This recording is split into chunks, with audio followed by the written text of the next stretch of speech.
नमस्कार दोस्तों। अब हम कहानी के अगले भाग में पहुंच चुके हैं, जहां रहस्य लगभग खुल चुका है। 20 साल से टूटे हुए परिवार को एक ही रसोई में फिर से बिठाना, यही कहानी का सबसे भावुक पल होगा। आइए आगे सुनते हैं। 20 साल पहले एक परिवार टूटा था, लेकिन आज उसे जोड़ने का मौका था। आरव ने सबको बुलाया। बड़े चाचा तैयार थे, सरस्वती तैयार थी, गांव वाले भी इंतजार कर रहे थे। लेकिन जिस इंसान का आना सबसे जरूरी था, उसी ने सिर्फ 2 शब्द भेजे, मैं नहीं आऊंगा। आखिर एक बेटा अपनी माँ की आखिरी इच्छा पूरी करने से भी क्यों इनकार कर रहा था।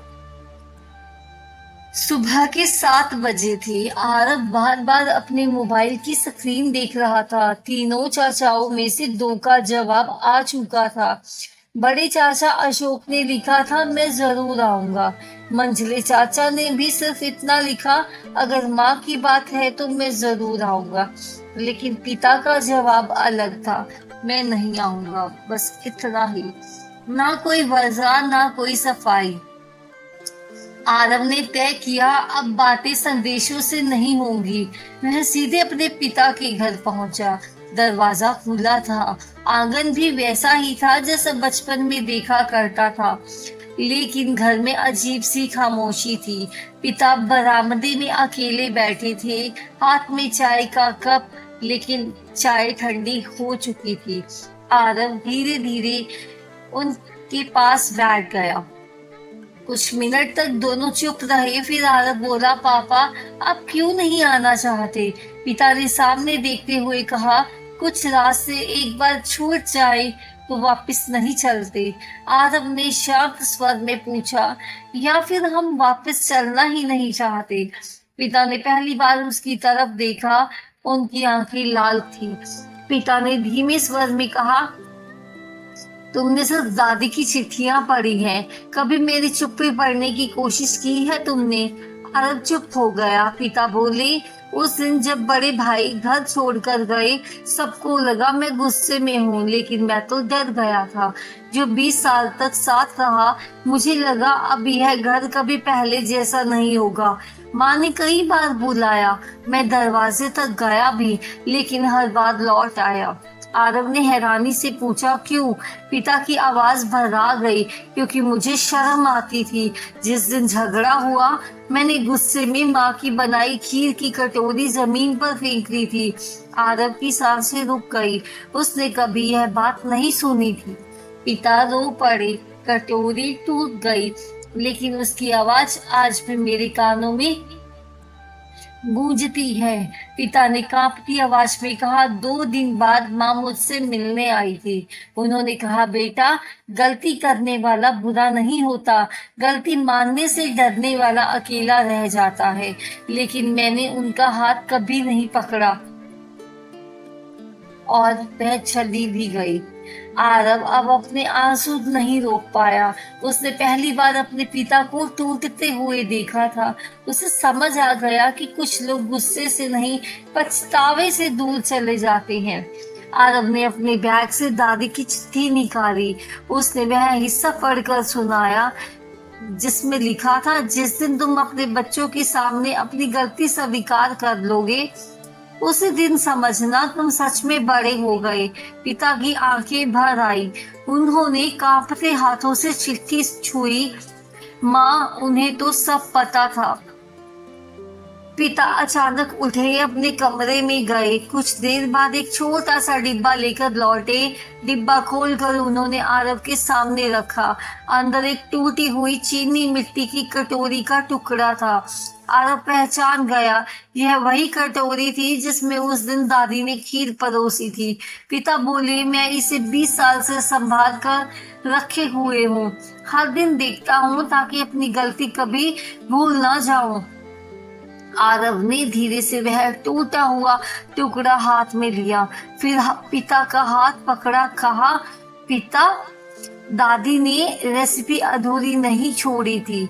उन्होंने हमें एक मौका छोड़ा था, क्या हम उसे भी अधूरा छोड़ देंगे? पिता कुछ नहीं बोले। उनकी आंखों से लगातार आंसू बह रहे थे। काफी देर की खामोशी के बाद पिता धीरे धीरे खड़े हुए। उन्होंने अलमारी खोली, अंदर से अपना पुराना कुर्ता निकाला, उसे झाड़ा, फिर मुस्कुराए। शायद 20 साल बाद पहली बार उन्होंने कहा, रविवार को मैं सबसे पहले हवेली पहुंचूंगा। आरव की आंखों में खुशी के आंसू आ गए। उसने अपने पिता को गले लगा लिया। जैसे ही दोनों बाहर निकलने लगे, घर के अंदर एक सफेद कार आकर रुकी। उसमें एक अनजाना युवक उतरा। उसके हाथ में एक पुरानी फाइल थी। वह सीधे आरव के पास गया और बोला, क्या आप सावित्री देवी के पोते हैं? उन्होंने बोला, हाँ। युवक ने फाइल आगे बढ़ाई। यह फाइल मेरे दादाजी ने मरने से पहले मुझे दी थी। उन्होंने कहा, जब सावित्री देवी का परिवार फिर से एक हो जाए तो अभी यह फाइल उन्हें दे देना। आरव ने फाइल पर नजर डाली। उस पर बड़े अक्षरों में लिखा था, सावित्री देवी ट्रस्ट, अंतिम अभिलेख। आरव ने कांपते हाथों से फाइल खोली। पहले पन्ने पर दादी की लिखावट थी, अगर तुम यह पढ़ रहे हो तो समझ लो मेरा परिवार फिर से साथ बैठ चुका है। लेकिन आरव ने हैरानी से चारों ओर देखा। परिवार तो अभी मिला ही नहीं था। और फिर दिमाग में आया कि दादी को इतने साल पहले यह कैसे पता था कि एक दिन यह पल जरूर आएगा। अब ठीक 20 साल बाद उसी रसोई में फिर से चूल्हा जलने वाला था। क्या सचमुच सब लोग आएंगे या फिर किसी एक की अनुपस्थिति इस कहानी को हमेशा के लिए अधूरा छोड़ देगी? अंत तक सुने। हवेली शायद 20 साल बाद पहली बार इतनी जीवंत लग रही थी। सुबह की हल्की धूप आंगन में फैल चुकी थी। तुलसी के पास दीपक जल रहा था। रसोई के बाहर आम के पत्तों की बंद नवार बांधी गई थी। नेहा और मीरा पूरे घर की सफाई कर रही थी। सरस्वती धीरे धीरे रसोई में दाखिल हुई। उन्होंने चूल्हे को हाथ लगाया और उनकी आंखें भर आई। धीरे से बोली, सावित्री, आज तेरी रसोई फिर से सांस ले रही है। ठीक सुबह 9 बजे हवेली का पुराना लकड़ी का दरवाजा खुला। सबकी नजर उधर गई। सबसे पहले आरव के पिता अंदर आए। सफेद कुर्ता, झुकी हुई नजरें और हाथ में एक छोटा सा कपड़े का थैला। आरव कुछ पल उन्हें देखता रहा, फिर दौड़कर उनके पास गया। पिता ने सिर्फ इतना कहा, मैं देर से आया हूँ बेटा, बहुत देर से। कुछ मिनट बाद आंगन के बाहर कार रुकी। बड़े चाचा अशोक उतरे। उन्होंने जैसे ही हवेली की देहरी देखी वहीं रुक गए। 20 साल पहले इसी देहरी को गुस्से में छोड़कर गए थे। आज उसी देहरी को माथा टेक दिया। उनकी आंखों से आंसू लगातार बह रहे थे। थोड़ी देर के बाद मंझले चाचा भी आ गए। तीनों भाई 20 साल बाद पहली बार एक ही आंगन में खड़े थे, लेकिन कोई किसी की तरफ देख पा नहीं रहा था। सन्नाटा शायद शब्दों से ज्यादा भारी था। सरस्वती आगे बढ़ी। उन्होंने तीनों भाइयों की ओर देखा, फिर मुस्कुराकर बोली, आज भी तुम लोग बिल्कुल वैसे ही खड़े हो जैसे उस दिन खड़े थे। सबने सिर झुका लिया और उन्होंने कहा, बस एक फर्क है, उस दिन तुम्हारे हाथ खाली थे, आज तुम्हारे दिल खाली नहीं रहने चाहिए। सरस्वती ने चूल्हे में लकड़ियां रखी। आरव के पिता ने माचिस जलाई। कुछ ही पल में 20 साल बाद उस रसोई में फिर से आग जल उठी। आग की लो देखकर तीनों भाइयों की आंखें भर आई, क्योंकि यह वही जगह थी जहां उनका बचपन, उनकी माँ और उनकी सबसे बड़ी गलती तीनों साथ रहते थे। नेहा ने डायरी खोलकर रख दी। सरस्वती ने दूध चढ़ाया। मीरा चीनी लाई। बड़े चाचा इलायची पीसने लगे। मंझले चाचा मेवे काटने लगे। आरव के पिता चावल धोने लगे। पहली बार 20 साल के बाद तीनों भाई एक ही काम को कर रहे थे, बिना झगड़े के, बिना बहस के। दूध उबलने लगा। सरस्वती ने धीरे से कहा, अब आखिरी सामग्री डालो। सबकी नजरें आरव पर टिक गई। आरव मुस्कुराया। उसने कोई डब्बा नहीं उठाया। वह अपने पिता की तरफ गया, उनका हाथ पकड़ा, फिर बड़े चाचा का हाथ, फिर मंझले चाचा का, और तीनों के हाथ एक दूसरे के हाथों में रख दिए।